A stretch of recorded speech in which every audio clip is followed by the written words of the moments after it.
切腹作为日本武士的重要文化符号，是很多人对于日本武士的第一印象。不过，切腹用什么刀，一直是很多人没有弄明白的问题。今天就让我们一起来看看真正会在切腹时使用的武器——短刀。短刀的名字朴实无华，在造型上其实也就是太刀打刀的超级迷你版，除了尺寸短小以外，并没有什么特殊的设计。古时候管短刀叫腰刀，也有9寸5分这样的俗名。在现代分类里，一般认为1尺以下算短刀，1尺到2尺之间算斜插。日本的1尺是30.3厘米，习惯公制的人就近似的把30厘米、60厘米作为短刀和斜插的界限。不过，虽然外国人喜欢吹日本人干活细致，但实际上他们对概念的区分比较随意，不太喜欢过于较真，因此在历史上，何谓短刀也不完全是按长度区分的。比如南北朝的刀本来就比较长大，超过30厘米不多的斜插，那时候是叫做寸眼短刀。虽然开头说短刀是确实会拿来切腹用的，但是它并非是为了专门拿来伤害自己而诞生的武器。短刀最基本的功能还是防身，而且因为尺寸短小，可以制作得非常精美，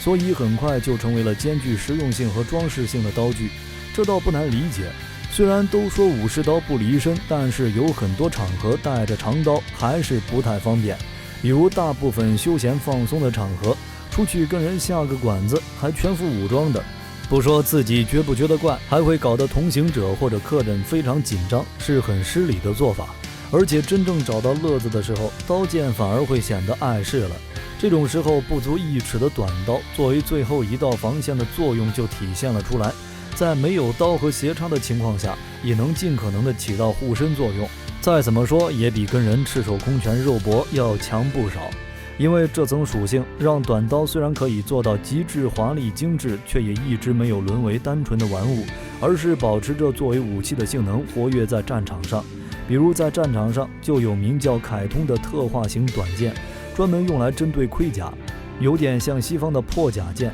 在前面提到的寸眼短刀，也以超过1尺的豪壮造型获得了一部分人的喜爱。而制作短刀的刀工中最为优秀且著名的，当属古刀期山城传立田口派的短刀名手立田口藤四郎吉光。他的大量作品被战国时的大名天下人丰臣秀吉乃至天皇喜爱。不过后来短刀很快就迎来了一种新的用法，那就是了结他自己的使用者。日本武士认为这样自尽是一种体面的死法。为何选择切腹？是因为古代日本人相信腹部是人的灵魂和情感寄托之所，但由于腹部神经密集，切腹这一过程会相当痛苦，因此从早期的独自切腹之后，演变为会有专门人为切腹者借错，在切腹的过程中将切腹者斩首，以避免长时间的痛苦。借错人的刀法必须十分精湛，否则只会为切腹者徒增痛苦。近代最有名的切腹者文豪三岛由纪夫就遭过这样的罪。1930年11月25日，带领自己的私人武装盾会的成员，挟持日本陆上自卫队东部总监部将师团长，不遇自卫队士官随他发动兵变未果，便退入室内切腹自杀，由盾会同伴帮他借错。结果此人拿着关孙六的名刀，3次都没有成功将三岛斩首，结果就是给三岛由纪夫带来了巨大的痛苦，甚至试图咬舌自尽。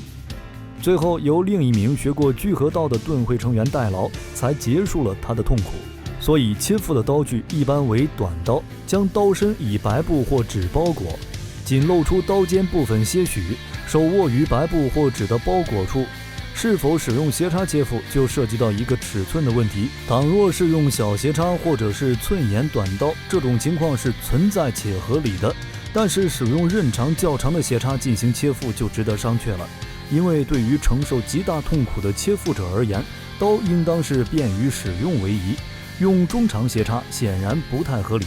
不过凡事都有例外，在迫不得已的情况，忍着疼拿大尺寸武器切腹的情况也不是没有。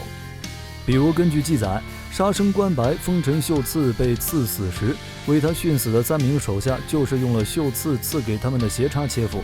据说当时还有一位叫虎岩玄龙的猛男家臣，干脆直接拿自己的太刀切腹。不过这些终归是个例，切腹者自知死期将至，还得亲手了结自己的性命。对于大部分人来说，痛苦能少一点，肯定都想少一点。至于说斜插是专门用来切腹的，试想武士平日里佩戴着一把仅是为了自己某日自裁之用，并不算短的刀剑，是否有些滑稽呢？到了近代，短刀其实又有了一个有意思的用法，那就是极道成员们犯错后，为了有个交代，会用短刀切掉自己一截小指头。在刀具受到管制的近现代，短刀隐蔽性强的属性再次受到了在道上混的大佬们的喜爱，不少人都会在身上藏一把用朴素白鞘装着的短刀。至于底下的马仔们，就只能用便利店美工刀凑合了。想必玩过如龙系列的玩家都对此印象深刻，尤其是如龙零中，九濑大哥向街边卖艺，胸口碎大石一般无麻醉，现场怒切小指的名场面，更是很多人观摩黑道切手指的初体验。切小指的规定源于江户时代的花柳界，当时游女为了表示信意，会将指甲剪下来交给客人的风俗习惯。到了极道界就演变成切小指，这种类似切腹谢罪的感觉，再犯者就继续把第二节也给切了。踏入黑道就是一条不归路，就算你中途不玩了，想脱离组织，不管什么理由，都要经过组长同意，还要给出一截小指才能离开。当然，到了现代，价值改变，日本极道也陷入了老龄化，同生一马这种黑道活雷锋、铁血真汉子也只存在于游戏当中。很多老人家可经不起切手指这么折腾，再加上政府也明令禁止强制断指，因此现在大部分情况下都是交钱了事即可。切小指这种看起来只有真狠人才干得出来的事，就只能在各种极道相关的影片里才可以看到了。你觉得还有哪些武器是像日本短刀这样，在漫长的历史中被赋予了自我伤害属性呢？揭开历史面纱，探寻神秘冷兵器。本期的分享到了这里就结束了。喜欢冷兵器的朋友可以点个关注，下期和您分享更精彩的内容。我们下期内容再见。